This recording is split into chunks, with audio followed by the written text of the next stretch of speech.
Hey Ariana, Hey, how's it going? I'm doing all right. Getting used to we're finally past the holidays now by like a Yes, day, and just trying to get used to it. 2023. Uh here when I saw 2023, I'm like, what is going on? This is wild. I know. I know. It's 2015 feels like 2 years ago, and it's almost a decade. And Oh the yeah, 80s, we're like when close people to the say 80s being 50 years ago. It's yeah, just nuts. crazy. I Crazy. don't know how to handle this. Anywho, so excited to get this done. Me We've been too. talking about this for about the last month, getting on the show, and here we are. We're finally doing it. So I will let you start things off. Why don't you just tell listeners and myself all about you? Yes. Well, right now I'm in my home, San Francisco. I was born and raised here. I've lived in LA for the past 10 years, 10 plus years. I went down to LA for college and stayed ever since. I studied theater at UCLA. And my brother is a year above me and he studied film. So it was nice to have a little bit of home in LA. Not that we're too far. I mean, San Francisco and Los Angeles are just like 7 hour car ride and hour plane ride. Not bad at all. So I'm a California girl. Grew up here and then grew up also going to Greece in the summers. And yeah, that's a little bit about me. I studied, like I said, theater at UCLA, and then I got my master's a few years ago at USC in digital media. And then that's when I kind of went hard into my comedy channel past couple years, especially in the pandemic. So, Yes. yes. Is this something you always wanted to do, or was there something one day that said, I want to try this, or was this what you were born to do, you feel? I mean, I grew up doing theater. I always knew I wanted to act. So when I studied theater at UCLA, it was like after graduation, we're in that place of like, okay, now what? You know, as actors, especially in LA, it was a lot of the actors in my class either went to New York to pursue stage or stayed in LA to pursue TV and film.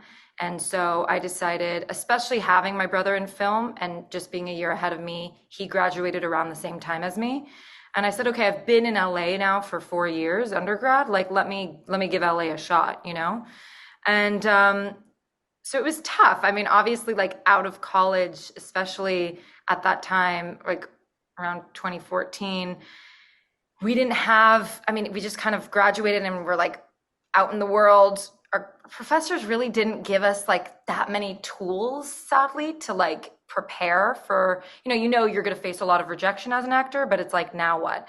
So I got together with a close friend of mine, one of my best friends from UCLA, and we actually had moved up to San Francisco for just a little, like a year after college. And we said, let's get together, let's write and film some content. And this was around like, definitely not, people weren't posting on Instagram yet. This was like Vine and YouTube, right? So we're like, Right. let's like write and film comedy videos for our demo reels. So then once we get that footage, we can reach out to representation like managers and agents to get signed with and then be able to go on auditions. And so we started doing that and we were like, this is fun. Let's continue this. Like, not just for our demo reel, but like, let's start a YouTube channel. So that's kind of how we started Twin Girl Peaks, which a lot of people ask me the question about, like, what is Twin Girl Peaks? They think it's like David Lynch's TV show, Twin Peaks. And I'm like, no. In the beginning, too, we made the channel and then we're like, wait, we got to tell people how to spell Twin Girl Peaks. Because when you go on YouTube, you get like Hooters girls popping up if you don't type it with one word. So we're like, we should have thought of this a little bit more thoroughly. But basically it came from if you've been to San Francisco, there's a landmark, Twin Peaks. And at the top of Twin Peaks, okay, there are two neighborhoods. On one side, it's Noe Valley, where my friend is from. And on the other side, it's west of Twin Peaks, St. Francis Wood, which is where I was raised. And so since we were both on opposite sides of Twin Peaks, we were like, what about Twin Girl Peaks? But of course, all the questions, right? Like, are you a twin? And it's like, no, no. So we started this channel together and we made about 6 sketches. And these were like 3 to 5 minutes long, which no one Right. watches those anymore, Yeah. right? No. No. And we started the Instagram and then we did the whole like, post on Instagram, like a still photo, and then like link in bio to watch Yeah. our latest Yeah. video. Yeah. And we did that for a while. Now, Megan, who we created Twin Girl Peaks with, she is no longer acting, so she kind of makes cameos though here and there in my sketches, but she lives in New York now, and she is no longer pursuing acting, and we didn't continue the sketches together. So we did about 6 together, and then I took it in my own hands. I was like, oh, I want to continue. So I would release one every like 3 months. It wasn't a huge priority. And then when I started, I got my master's I started in 2018 in digital media and marketing and digital social media, all of that. And so I was like, okay, like I want to continue creating again. So I dabbled a little bit again, making longer form videos. And then when the pandemic hit in 2020, well, it's funny, 2020, the month before February 2020, I made this one video, Do You Speak Greece? And I was on a date, right, with myself, because I played both characters. And it was a dude and a girl at a coffee shop. And I think I remember this one. Yes, well, because I posted it recently again. Yeah. But that was the first Greek video. And I thought like, oh, I don't know, like my audience is mostly like my American friends and some of my friends in Greece, but like mostly it was an American audience. And I said, what the hell? You know, it resonates with me. It's funny. I think it's great. I'll do it. And it got a lot of traction. Like it got like more eyeballs than my other videos, right? And so I said, wait, there's a niche for this. And then I met you. I think you reposted the video. And I was like, these huge Greek accounts, like I had like at the time, like 5,000 followers, not even. And I was like, ooh, like bigger Greek accounts are posting me. I'm getting more eyeballs.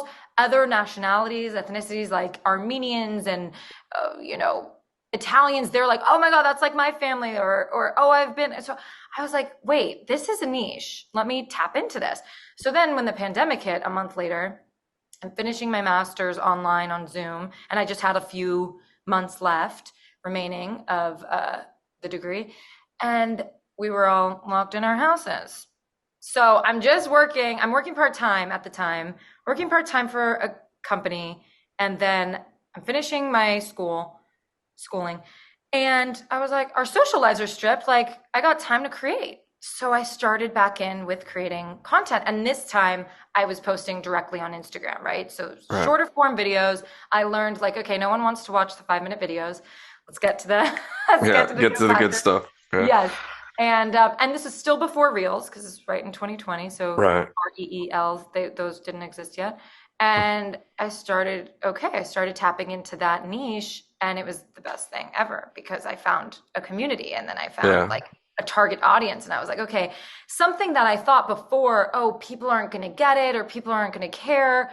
No, like this is a huge part of me. I've always been known as the Greek girl amongst my friends and community in America. And of course, when I go back, I'm into Greece, I'm the American girl, but it's like, like it really is who I am. And so I finally tapped in to that niche, but really tapped into like work that I want to do and that I want to create because it resonates with me mostly. And then I find the people that it resonates with in the audience. So it's really nice. So that's kind of how it started. And then I really went full throttle with it in the pandemic. So those 2 years just like really went hard with that. And yeah.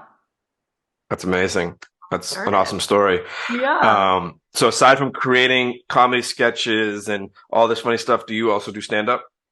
I do. I did where was it? It was I started stand-up in I want to say 17. Okay. I performed at Flappers in Burbank. It's a comedy bar, Burbank, California. And then after I performed there, I was asked to perform at the Comedy Store on Sunset. And I was like, wow, this is huge. So that was super exciting. I performed there. And then in the pandemic, I kind of tapped out of it. And then I was asked to perform. I emceed for Y'all event in New York. I emceed and did some stand-up there. And I need to get back into it more. I'm always writing. I have like my notes app. I'm always writing, pieces for stand-up, like sets for stand-up all the time, reworking that. So yes, I do stand-up. And one other thing that I know you do, and it's all over your social media, is you do impersonations too? I do impersonations. I do. My favorite is Sebastian Maniscalco. Okay, I don't know if you know Sebastian, but he's right here, right now. Okay. So I do a little Sebastian. I'm half There he Italian is. too, I got which a lot of Sebastian on the people. podcast, guys. There you go. There you go. I am half Italian. A lot of people don't know I'm half Italian because I got Papalexopoulos as my Greek name. But I am half Italian. My dad's from Greece and my mom is from San Francisco, born and raised, but her grandparents were all from Italy, Sicily and Genoa. So I love Sebastian. I started doing impersonations of Sebastian in early 2020 as well. Then I got Jennifer Coolidge, Sam, did you get my salmon? I need my omega-3s. Love it. Amazing. So what inspires you every day to get up and create? That's a good question. Look, I think artists definitely need time to rest. And this year, or 2022, I definitely didn't rest enough because I always felt like I was like kind of on a hamster wheel. I was trying to create a lot and then work like work on my other projects. So it got a little bit overwhelming. But what inspires me to create? People, humans. I've always been interested in psychology. So like just tapping into the human brain and being in nature, I think inspires me. I think lots inspire me. But yeah, I would say that other art forms inspire me and situations inspire me. Like just living and interacting with people and like thinking like I always have, like I said, my notes with me. Like if something is funny to me or if I think of something in the moment in a conversation, if someone tells me a story that sparks an idea in me, then I like want to create it. I've just always been like that too. Like I started when I was 10 years old and my brother was 12, maybe even younger. He always had a little camcorder, like a camera. And I was always writing with my friends, like sketches, literally, like at 10 years old. I always wanted to perform. So we'd have an alleyway growing up and I would be like playing in that alleyway and then I'd play teacher and then, and I'd say, okay, film us, right? So we always did, like growing up, we were always doing that, which is funny because it's like they say a lot of like child's play is like what you're passionate about and later on in life, like to follow those, a child's interest. Because if you're super into soccer, like who knows, you can make a profession out of that, or acting, or whatever it is. What do you enjoy most about all of this? I think especially starting my comedy channel, I would say the people and the people I meet through it. I mean, I've met friends from all over the country. I've met friends in Greece, like we've talked about, like random people who recognize me in Greece just from like my TikTok and Instagram. Like I never thought that would happen. So yeah, the community that I've built, the collaborators that I'm able to work with. I never knew that like a social media platform, because a lot of people who aren't in the business, actually one of my professors once told me this.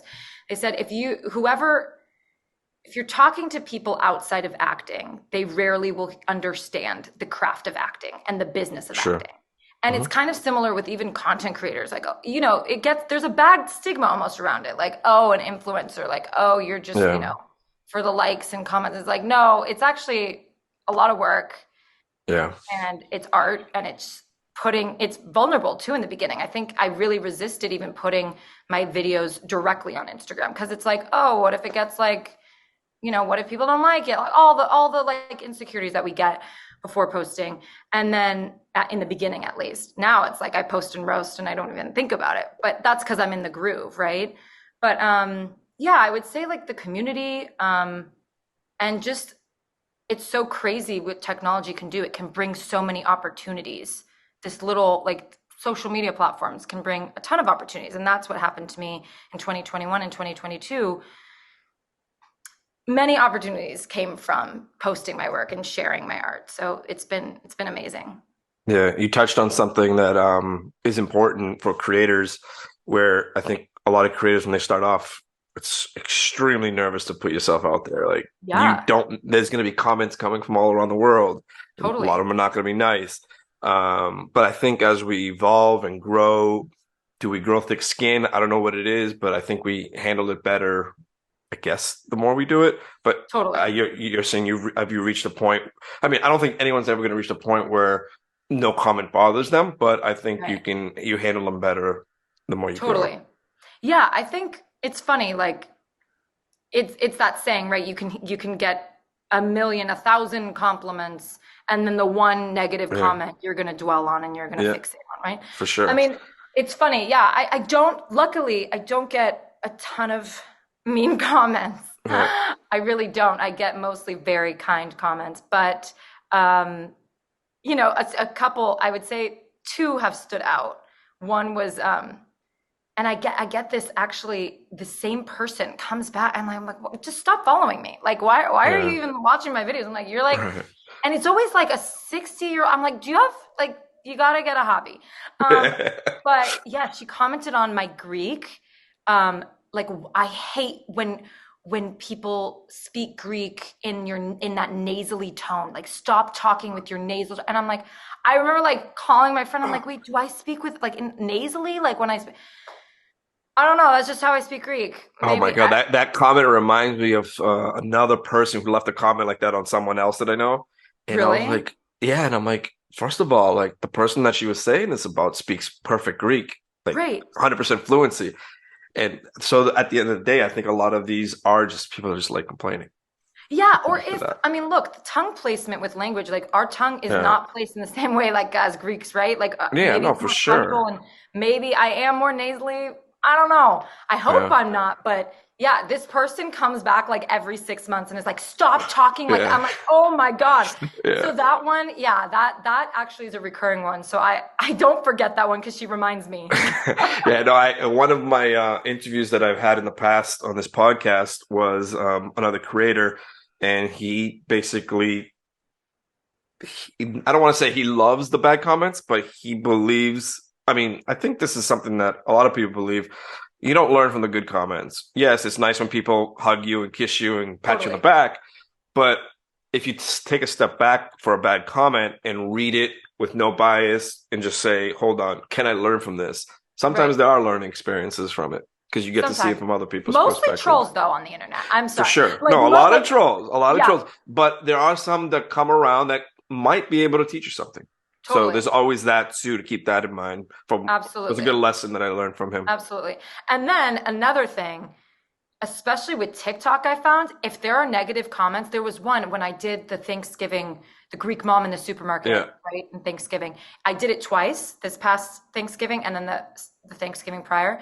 It got like, I think like 6.5, around 6 million. yeah, And I was seeing the comments, so many are so kind. And then there's the controversy. It was right around, people were still wearing masks, but it was like there were so many arguments in the comments over the mask, and I'm like, yeah. y'all just making my numbers go up. Like, keep Yeah, fighting, exactly. At the end of the like day, the let them fight. controversies. No, let them fight. Because Exactly. I had a Facebook video go.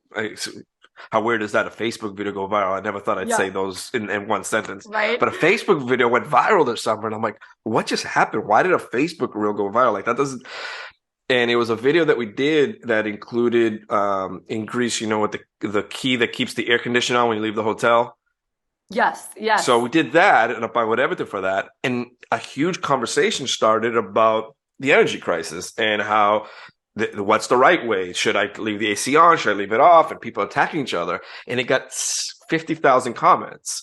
Wow. Well, Yeah. So it took that video and it sent it to, I think, 18 million views.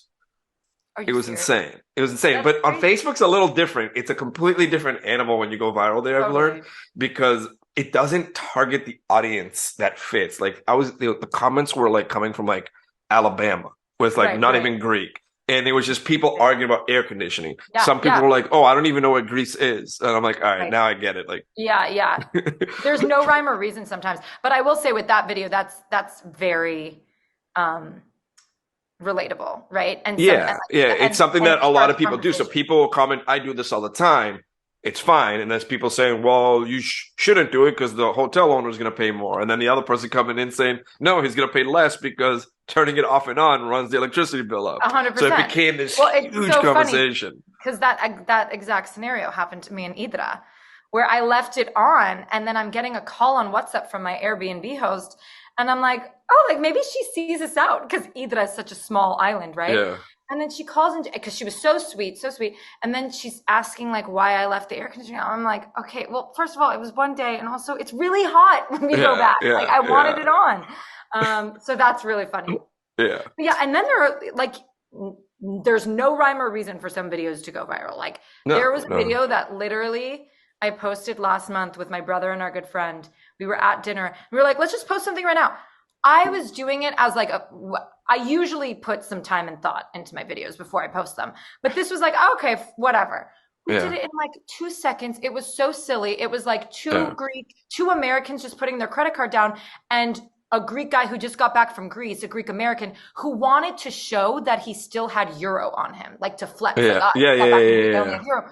But people, like, the video got misconstrued. Like, people were thinking, like, oh, you're calling Greeks cheap. And I'm like, no. Everyone is not understanding this video. Then it gets 500,000 views. And I'm like, okay. Yeah, let it go. Metrics look good, but this is not what the video is about. So it's funny. A lot of times, like, it'll just go on tangents in the comments. Yeah, for sure. Yeah, we can go on and on about these kind of things that we've learned from social media. I want to ask you about the characters you play. So talk to me about that, because obviously it's really cool, and I think the audience should know about it. Yeah. Okay, so like I said, when I started tapping into the Greek community, I found I was introduced to this really sweet woman at a barbecue. A Greek friend hosted a barbecue, again, like late 2019, and we kept in touch. And in early 2020, we filmed 3 videos. And I said, and I came to her, I said, I have, again, like I love situational comedy, right? Like that's where I draw, that's where I'm inspired from my life and interactions. And so I meet this woman and I said, you know what? You're around the same age as my Greek friend that I grew up with in San Francisco. She was my Greek teacher when I was a little girl. She's about 20 years older than me. And she's like a very close family friend.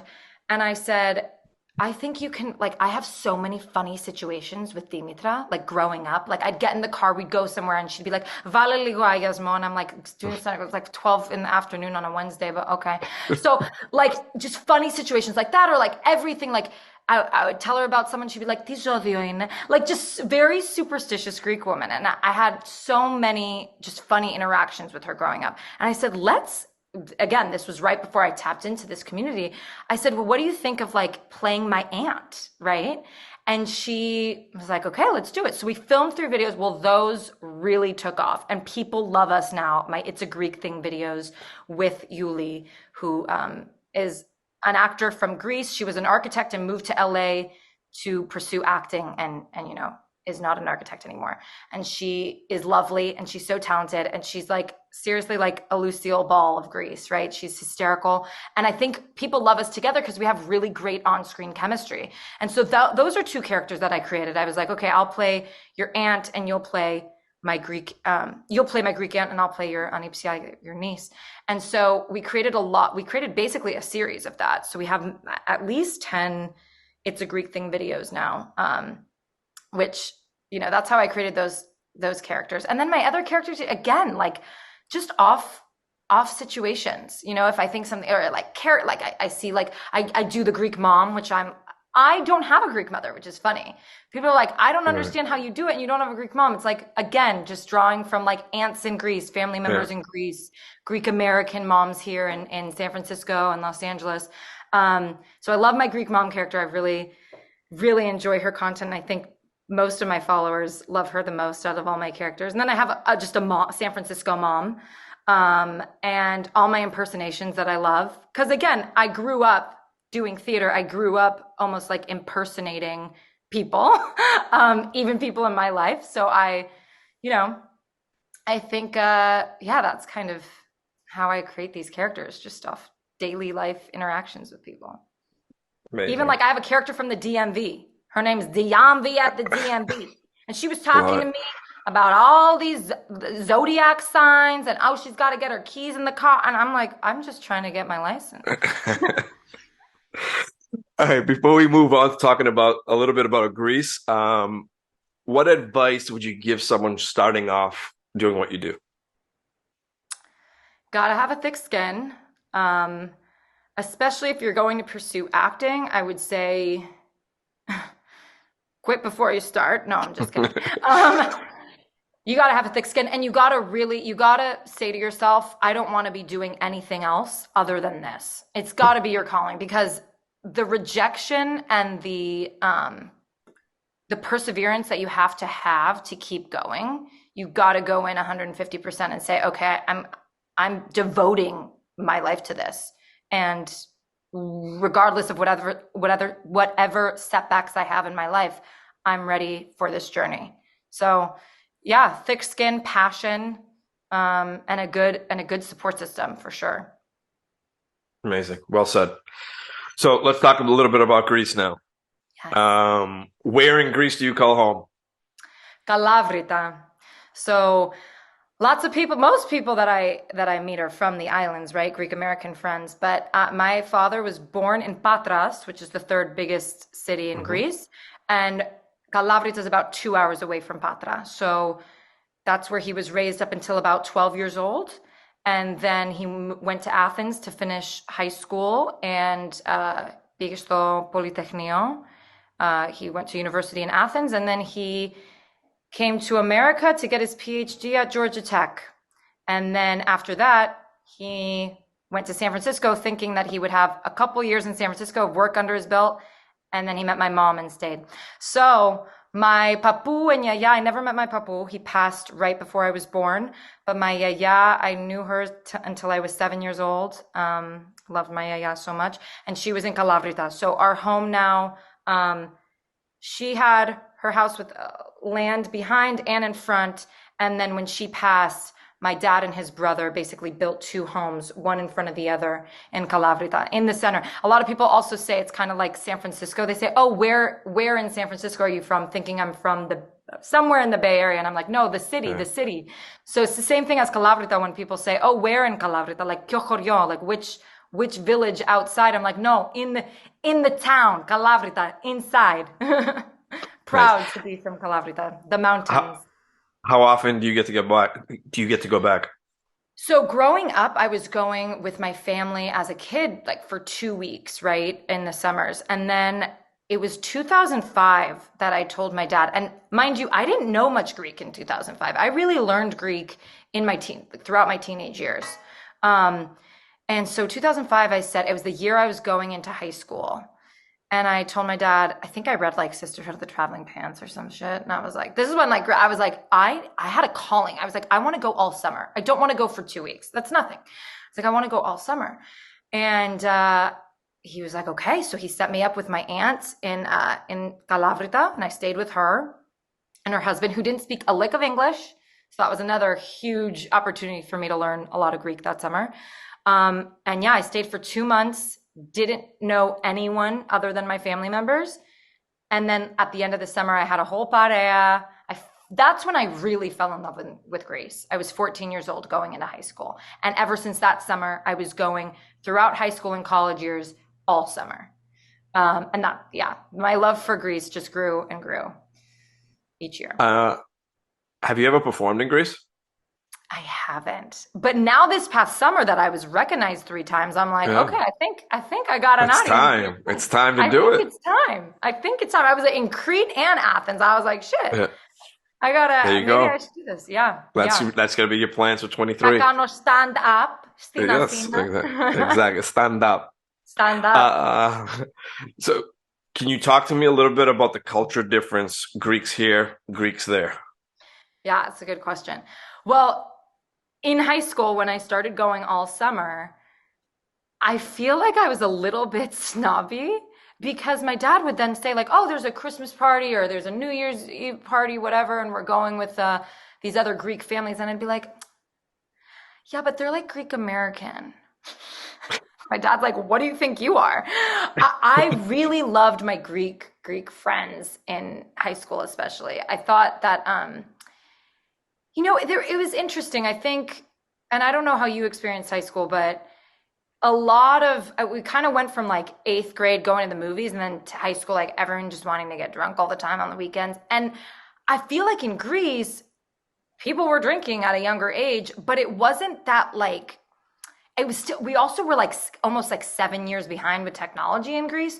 So people were very present in my teenage years in Greece. Now everyone's on their phone. But back then, like Yeah. people really weren't, we had our little Nokias to call like whatever, but it was a lot of FaceTime. And I really Mm. felt that. I felt like in America, it was like this, like just rush to grow up. Whereas in Greece, I did feel like teenagers were really teenagers at that time. And so it was really nice to experience that. Yeah, of course we would go out and whatever, not at 14, 15. We were going to, we were still going home pretty early. But like in my later teenage years, yes, going to the islands and partying and all that was so fun, but it was different. I don't know. I couldn't explain it. I definitely am very proud and fortunate to have spent my summers in Greece in my teenage years, because those were formative years that if I was just in high school in the city here in California, Yeah, there was like I really loved the Greek culture at that for time, sure. especially. Yeah. Definitely. I don't know if All I right. articulated that right, but No, you did. It was great. Let's take a quick break. But when we come back, we're going to talk about things you love to do in Greece, places you like to visit, the foods, all that good stuff, and continue a awesome. little bit more Greek culture. So we'll take a break and we'll be right back. Perfect. Are you ready to visit Greece? So much to see. So much to do. So much to plan. So much wow. So much to take in. So much to learn. So much to enjoy. So much to discover. So little time. Where do you start? Introducing Greece Trips. Never miss a moment. Start planning with us today.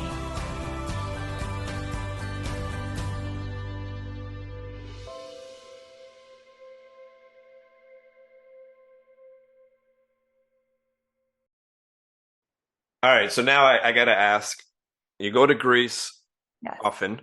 Um, Give me your three favorite places to go. Now, let's break it down. Actually, three favorite islands first. Three favorite islands. Okay, good question. Yes. Um, it's so hard, right? Because all the islands, when people ask me too, like, what are Yeah. your favorite islands? I'm like, well, what if they're going to Greece for the first time too? I'm like, okay, well, what do you want to do? Are Yeah. you looking to party? Are you going Yeah. with a boyfriend or girlfriend to just like have your own alone time? Like, what are you looking to do? Because each island has so much, they're so unique and beautiful in their own way and offer so much, right? But I would say an island that really is close to my heart, and it's like a lot of people ask me why, because they're like, it's so small and there aren't phenomenal beaches, because there are like they're beautiful beaches in so many islands, but Hydra doesn't have a ton of gorgeous beaches. But for whatever reason, it always calls me back, Hydra. I find like such tranquility. There are no cars, right? So it's just like very peaceful, especially if you go on like kind of an off season and not in the heart of whatever, last few weeks of July or early August. It's so peaceful. It's very inspirational. Like, talk about inspiration. I definitely find inspiration in Hydra. I could just be there and work for like 2 months if I was given the opportunity to just stay in Hydra. I would take it. It's yeah, I hold Hydra very close to my heart. Okay, which other two islands? I loved Syros. I really liked Syros. Again, not the best. That's interesting. Not the best beaches. But again, I loved Syros. I thought it was perfect for anyone, really. Like, there's nightlife and there's a lot of like cultural, just museums, and I loved Syros. And maybe that's not my favorite though. Crete is definitely top three. Crete. I went for the second time this past summer. I get it. I get why Cretans are so proud. But Crete's also so massive. It's Like so when massive. yeah. So when I like when I do like my island blogs and stuff like that, Crete for me is like three different articles. It's one's Oh, I know. Kanya, one's Iraklio, one's Rethymno. Like, Yeah. it's not, here's 10 things to do in Crete. Totally. You can't do that. You can't do that. Yeah. You can't do that. I mean, I met It's a as guy big that's as got it's as big as the top, the panhandle of Greece, of northern yes, Greece. This yes. is why. Which is why this guy that I met in the summer, he owned a bar and he's like, Crete is not island, it is country. And I'm like, I get it. Yeah, it is like its own country. Yeah. But yeah, I mean, for obvious reasons, like incredible nature and hikes if you like hiking, or the best beaches. The people are so nice. The food is incredible. Okay, you know what? Maybe not Syros. I would say Hydra, Crete, and Naxos. Naxos became one of my favorite islands. I loved it. Again, the food. The best food in Greece is in Naxos. Naxos and Crete. Yeah, I would say. Yeah, those are the two. Naxos and Crete are like the two best foods. Yes, yes. Such nice people. And again, a very big island, so there's so much to do. And beautiful beaches. Love it. Okay, so I mean, again, it's Crete, hard. Naxos, Hydra. And Hydra, yeah. Again, it's so different because I love so many more islands, but those I say would be top 3, at least right now.